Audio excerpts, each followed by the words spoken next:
بسم اللہ الرحمن الرحیم الصلاۃ والسلام علیک یا رسول اللہ وعلی آلک وصحابک یا حبیب اللہ۔ آج کا موضوع ہے اصول حدیث۔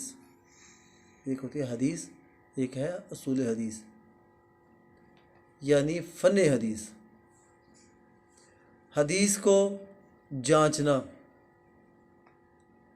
کہ اس کا راوی کس لیول کا ہے، حدیث نہیں، حدیث کے راوی کو جانچنا جس نے اس کو روایت کیا ہے، اسماء اور رجال کو جاننا،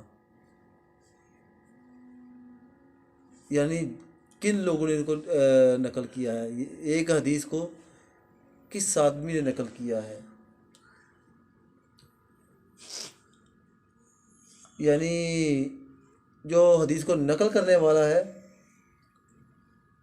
وہ آدمی کس لیول کا تھا، مثلا کہ وہ اس کا نسب کیا تھا، یعنی کس کا بیٹا تھا، کس خاندان کا تھا، کس قبیلے کا تھا، پھر اس کے بعد وہ کام کیا کرتا تھا، کس علاقے میں رہتا تھا، پھر وہ فاسق فاجر تو نہیں، متقی اور پرہیزگار ہے کہ نہیں، جھوٹ تو نہیں بولتا، کسی کے ساتھ کسی کے اوپر الزام تو نہیں لگاتا۔ اس کو ساری چیزیں دیکھنے کے بعد اس کی حدیث کو قبول کیا جاتا ہے۔ اس کے اندر یہ بھی دیکھا جاتا ہے کہ اس کو بھولنے کی عادت تو نہیں ہے، متقی بھی ہے، پرہیزگار بھی ہے، سب معاملات ہیں، لیکن بھولنے کی عادت تو نہیں ہے جس نے روایت کیا ہے۔ یعنی کہنے کا مقصد ہے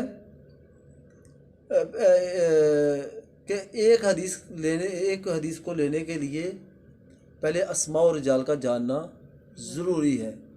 اسماء و رجال یعنی جن افراد نے ان کو نقل کیا ہے حدیث کو۔ ایک بات تو یہ ہوگی۔ دوسرا معاملہ کہ حدیث جو ہے وہ ہر آدمی بیان نہیں کر سکتا۔ اس کی وجہ کہ جس آدمی نے اصول حدیث نہیں پڑھی، جس آدمی نے اصول حدیث نہیں پڑھی، وہ حدیث کے اصول نہیں جانتا، اگر وہ حدیث بیان کرے تو وہ گناہ گار ہے۔ وہ دعویٰ کرے حدیث بیان کرنے کا تو وہ گناہ گار ہے۔ جیسے ایک ڈرائیونگ نہیں جانتا تو وہ ڈرائیونگ کی سیٹ پہ بیٹھ جائے گا تو پھر اس کا رزلٹ جانتے ہو کیا ہوگا؟ ایسی ہے نا؟ کیا جو پائلٹ نہیں ہوتا، جو جہاز کو اڑانا نہیں جانتا، وہ جہاز اڑا سکتا ہے؟ نہیں نہ اڑا سکتا۔ یا ایک کاریگر نہیں ہے، وہ کام کو نہیں جانتا، مکینیکل کو، تو وہ گاڑی کھول کے بیٹھ جائے، کر سکے گا؟ اگرچہ گاڑی موجود ہے، آدمی بھی موجود ہے، لیکن وہ اس کو چلانا نہیں جانتا یا اس کو ٹھیک کرنا نہیں جانتا، تو وہ اگر کرے گا، کھول دے گا تو کیا کرے گا؟ یا کھولنے کی کوشش کرے گا تو کیا کرے گا؟ نقصان کرے گا۔ حدیث بھی ایسے ہی ہے۔ حدیث بھی وہی بیان کر سکتا ہے جس نے ڈرائیونگ سیکھی ہو، اس کی، جس نے اس کے اصول جانے ہوں۔ اس کے علاوہ وہ اگر بیان کرے گا تو وہ کوئی نہ کوئی دین کا نقصان کر دے گا، کسی کے ایمان کا نقصان کر دے گا۔ سمجھ آ رہی ہے بیٹے میری بات کی؟ یہ بڑی اہم بات میں کر رہا ہوں۔ جیسے یہ اٹھ کے کہہ دیتے ہیں نا، مثال کے طور پہ ممبر شریف کے اوپر بیٹھ کے کچھ لوگ کہہ دیتے ہیں یہ حدیث ضعیف ہے، یہ فلاں ہے، فلاں ہے۔ وہ جانتے ہی نہیں ان میں سے اکثر کہ حدیث ضعیف کہتے کس کو ہے، صحیح کہتے کس کو ہے۔ ان کے ذہن میں صحیح قابل قبول ہے اور ضعیف قابل قبول نہیں ہے، جبکہ ایسی بات نہیں۔ تو میرا کہنے کا مقصد ہے کہ جب تک اصول حدیث کو، یعنی جہاں ڈرائیونگ سیٹ کے اوپر بیٹھنے کے لیے ڈرائیونگ کی ضرورت ہے، اصول کے جاننے کی ضرورت ہے، ایسے حدیث کو بھی ہے۔ اب جب تم ڈرائیونگ کو جانتے ہی نہیں تو گاڑی کے اوپر بیٹھ جاؤ گے تو نقصان ہوگا۔ اسی طریقے اگر حدیث بیان کرنے کے لیے بیٹھ جاؤ گے تم اپنے ایمان کا بھی نقصان کرو گے، اگلے کے ایمان کا بھی نقصان کرو گے۔ اس لیے پہلے اصول حدیث کو جانو، اور اصول حدیث اتنی زیادہ نہیں ہے، کسی بھی ہر مسجد کے اندر، ہر مدرسے کے اندر، ہر اسکول کے اندر اصول حدیث کا ہونا جاننا ضروری ہونا چاہیے، اس مضمون کو لازمی ہونا چاہیے، تاکہ لوگ غلط حدیث بیان نہ کر سکیں، اور حدیث بیان کرنے کے دوران ان کے خیال میں رہے کہ ہم نے کس لیول کی حدیث کو کیسے بیان کرنا ہے۔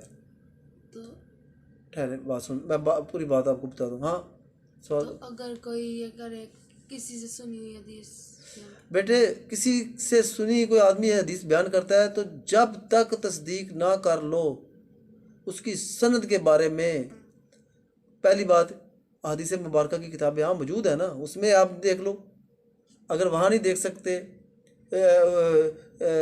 اس کی وہاں دیکھنے کے بعد دیکھ لو کہ کس نے اس کو نقل کیا ہے، کیسی کیسی کس لیول کی حدیث ہے، اس کے بعد اس کو بیان کرو، ٹھیک ہے؟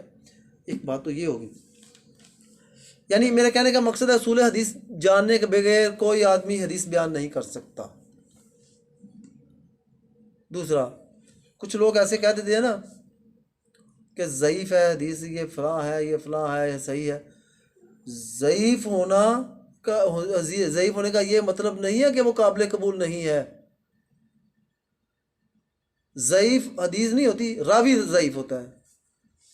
ہو سکتا ہے راوی متقی پرہیزگار تو ہو، سب کچھ اس کے اندر چیزیں ہیں، فاسق فاجر بھی نہیں ہے، جھوٹا بھی نہیں ہے، سب کچھ ہے اس کے اندر، اچھائیاں سب ہیں، لیکن وہ بات بھول گیا ہے، اس کو بھولنے کی عادت ہے، یا وہ الفاظ جو اللہ کے رسول نے اپنی زبان سے نکالے تھے اس کے معنی اس کو یاد رہ گئے تھے تو اس نے اس کے مطابق بیان کر دیا ہے، یہ بھی ضعیف کے زمرے میں آتی ہے۔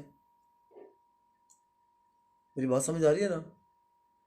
لفظ بے لفظ جو حدیث بیان کی جاتی ہے وہ فرض ہے انسان کے اوپر، جو اللہ کے رسول نے لفظ بے لفظ اپنی زبان سے نکالا ہے وہ فرض ہے، باقی وہ متواتر میں آتی ہے۔ اب دیکھیں بیٹے، جو کہتے تھے نا یہ ضعیف ہے حدیث، یہ صحیح ہے، ان کو نہ صحیح کا پتہ ہے نہ ضعیف کا پتہ ہے کہ مطلب کیا ہے۔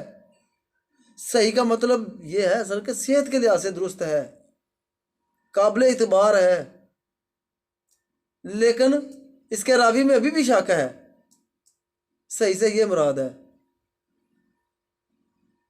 اب دیکھیں حدیث کے اصل میں دو قسمیں ہیں، حدیث جو صحیح ہے وہ بھی ضعیف کی قسم ہے، سمجھو، یعنی اس کا راوی بھی کمزور ہی آتا ہے صحیح میں، چاہے جتنی بخاری شریف ہے، مسلم شریف ہے، یہ ساری ضعیف کی قسموں میں سے ہیں، کیونکہ ممکن ہے کہ ان کے جس کے جدھر لفظ صحیح آ جائے یا حسن آ جائے وہ ضعیف کی قسم ہے، پھر قابل قبول کون سی سب سے زیادہ حدیث ہوئی؟ میں وہ بات کرنے لگا ہوں اصل میں، یعنی یہ کہہ دینا یہ صحیح ہے، یہ ضعیف ہے، یہ صحیح ہے، یہ ضعیف ہے، پہلے حدیث کو جانو تو صحیح ہے کیا، یہ اصول جو صحیح کہہ دیتے صحیح کہتے ہیں کس کو، پہلے یہ تو جانو، ضعیف کیا ہے اس کے پہلے یہ تو جانو یہ کیا ہے۔ یہ بیٹے بڑی اہم بات میں کہہ رہا ہوں، یہ بات بڑے غور سے سنو، یہ اکثر کہہ دیتے ہیں نا یہ ضعیف ہے، یہ صحیح ہے، یہ ضعیف ہے، یہ صحیح ہے، وہ بات کو اصل میں جانتے نہیں، یعنی وہ ایسے ہی سمجھتے ہیں کہ ضعیف کا مطلب ہے نہیں قابل قبول، اور صحیح کا مطلب ہے قابل قبول، یہی جانتے ہیں، اور صحیح کا مطلب ہے صحت کے لحاظ سے درست ہے، ورنہ صحیح بھی ضعیف کی قسم ہے، میری سمجھو۔ اب میں بات اصل کرنے لگا ہوں آپ لوگوں سے کہ حدیث جو ہے اس کی کتنی قسمیں کتنی ہیں۔ حدیث کی دو قسمیں آتی ہیں، پہلے میں حدیث کی تعریف بتاؤں گا، حدیث کا معنی کیا ہے وغیرہ وغیرہ، پہلے تھوڑی میں بات بتا دیتا ہوں ضمنی طور پہ۔ حدیث کی دو قسمیں ہیں، ایک ہے حدیث متواتر، ایک ہے خبر واحد۔ سنو چھوڑو ادھر، ایک ہے حدیث متواتر، ایک ہے خبر واحد۔ وہ کیا خبر بتاتا ہوں۔ حدیث متواتر ایسی حدیث جس کو ایسی کثیر تعداد راویوں کی نقل کرے جس کے جھوٹ پر پھر عقل نہ مانے، یعنی پھر عقل تسلیم کر لے کہ یہی بات حق ہے، اس کے علاوہ کوئی نہیں۔ مثال کے طور پہ آپ نے خانہ کعبہ تو نہیں دیکھا، نہیں نہ دیکھا، سنا ہے، ایسی ہے نا کہ سنا ہے آپ نے کہ خانہ کعبہ موجود ہے، چونکہ ایک ایسی کثیر جماعت بیان کر رہی ہے کہ آپ کے ذہن میں بیٹھ گئی ہے کہ خانہ کعبہ موجود ہے، ایسی ہے نا، شک و شبے کی کوئی بات نہیں رہی، متواتر ہے، تواتر کے ساتھ۔ سیدھے ہو کے بیٹھو، یہ کمبلے لو اوپر، تو تواتر کے ساتھ ہے، یعنی اس کو ایسی کثیر جماعت نقل کر رہی ہے کہ جس کے اوپر عقل متفق ہی نہیں ہو سکتی کہ یہ جھوٹ ہے، سچ ہی مانے گی۔ ایسی کثیر تعداد نقل کرے جس پر عقل جھوٹ پر متفق ہونے کو محال سمجھے، اس کو کہتے ہیں متواتر۔ عقل کہے یہی درست ہے، تو وہ تو چند حدیثیں ہیں کہ انما الاعمال بالنیات ہے، اور ایک دو حدیث ہے بس، اور جو متواتر ہوتی ہے اس پہ منوعاً عمل کرنا فرض ہے، اس پر اعتقاد رکھنا بھی فرض ہے۔ ایک آتی ہے خبر واد ایسے کہتے ہیں کہ جس کے اندر شک کا پہلو موجود ہو، اور جس کے اندر شک کا پہلو موجود ہوگا تو پھر وہ ضعیف ہوگی، ایسی ہے نا۔ اب ضعیف کی جو پہلی قسم ہے وہ صحیح ہے، ضعیف کی پہلی قسم صحیح ہے، 16 قسم ہے اس کی، اس کو پہلی کو صحیح لے ذات ہی کہا جاتا ہے، اپنی ذات کی وجہ سے وہ صحیح ہے۔ دوسری کیا ہے؟ حسن ہے، حسن لے ذات ہی ہے۔ اب تیسری قسم آتی ہے جو صحیح کے مقابلے میں آتی ہے، ضعیف۔ پہلے صحیح ہے، پھر حسن، صحیح لے ذات ہی، پھر حسن لے ذات ہی، پھر ضعیف۔ یہ ضعیف بھی ایسی ہے جو قابل قبول ہے، سمجھ آ گئی؟ یہ بھی قابل قبول ہے، صحیح لے ذاتی، حسن لے ذاتی، پھر اس کے بعد آ جاتی ہے ضعیف، پھر صحیح لے غیر ہی آ جاتی ہے، یہ بھی قابل قبول ہے کسی کی وجہ سے، حسن لے غیر ہی یہ بھی ہے۔ اب جو قابل قبول نہیں وہ کون سی ہے؟ ایک موضوع ہے، ایک متروک ہے۔ موضوع اس حدیث کو کہا جاتا ہے جس کے راوی کو جھوٹ بولنے کی عادت ہو، وہ قابل قبول نہیں ہے۔ یا متروک جو تہمت لگائے، موضوع میں بھی یہ چیزیں پائی جاتی ہیں۔ مطلب کیا ہے کہ جس کے اندر جو قابل قبول نہیں ہے وہ موضوع اور متروک ہیں، سمجھ آ گئی؟ اس کے علاوہ جتنی بھی حدیثیں ہیں وہ کیا ہیں؟ قابل قبول ہیں۔ یہ 16 قسمیں ہیں، صحیح لے ذاتی، حسن لے ذاتی، موضوع، متروک، شاذ، محفوظ، منکر محفوظ، یہ ساری 16 قسمیں تک، ٹھیک ہے؟ یہ 16 قسمیں ہیں، اس کی تفصیل آہستہ آہستہ میں آگے بیان کروں گا۔ موضوع اور متروک یہ قابل قبول نہیں ہے۔ اس کے علاوہ تمام کی تمام حدیثیں کیا ہیں؟ قابل قبول ہیں۔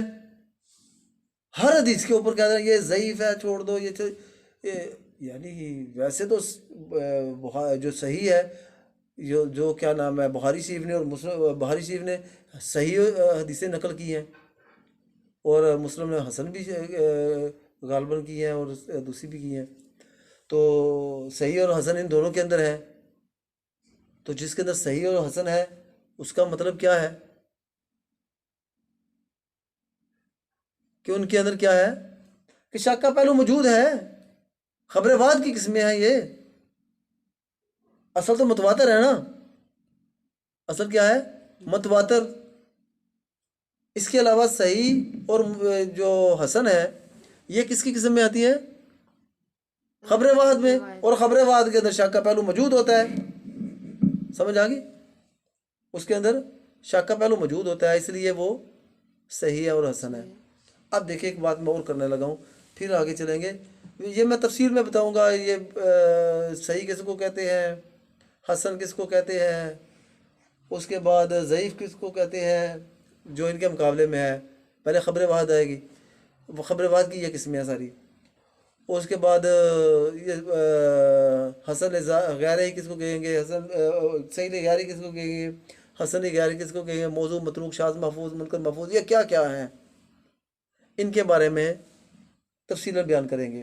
پہلے حدیث کہتے کس کو ہے؟ اصل چیز یہ ہے، حدیث کہتے ہیں کہ جس میں حدیث کا مطلب ہے حدث سے نکلنا، حدث ایسا معاملہ ہو جانا جو انسان کے اختیار کے بغیر ہو، جس میں انسان کا عمل دخل نہ ہو، جس میں انسان کا عمل دخل عمل دخل نہ ہو، حدیث اس کو کہتے ہیں۔